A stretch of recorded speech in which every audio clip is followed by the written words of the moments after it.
dot, line, circle, human. Audiobook of a transformation, written and narrated by David Stierli. Dedication for all of humanity, for every heart that beats, for every soul that seeks, for every being that breathes. May peace be your silent companion, not only in great moments, but in the small things, in the everyday, in the now. May love guide you, gently, courageously, constantly, and may the memory awaken that we are one in our differences, roots and stars at once.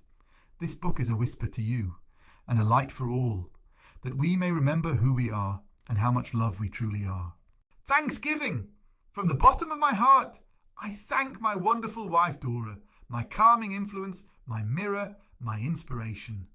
Your patience, your love, and your belief in me were the quiet foundation beneath every line of this book. And to my two incredible children, Kiara and Oliver, you always made your crazy, creative dad smile, even when he was talking with dots, lines, and invisible circles.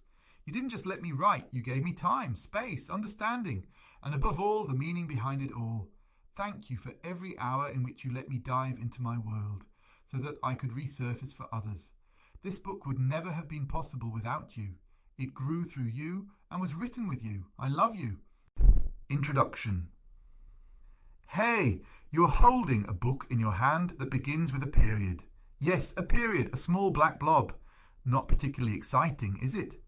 And yet, this period is the beginning of everything. Your thoughts, your feelings, your who am I and what am I doing here? And also the beginning of this somewhat different story, because this period, it falls, it doubts, it forms, it stumbles, it rolls, it becomes a line, a circle, and maybe even something that can no longer be named. What you're about to read isn't a classic story with heroes and villains. It's more of a slow-motion soul comic, a journey through shapes, feelings, and WTF moments. A book that, maybe, reminds you of yourself, or of someone you would like to be if you didn't constantly dim your inner light. What am I doing here? He didn't fall with a crash, not in a beam of light or on a shooting star. He landed quietly, barely noticeable, like a thought sneaking secretly into a heart, a tiny dot, no bigger than a grain of sand, no louder than a whisper.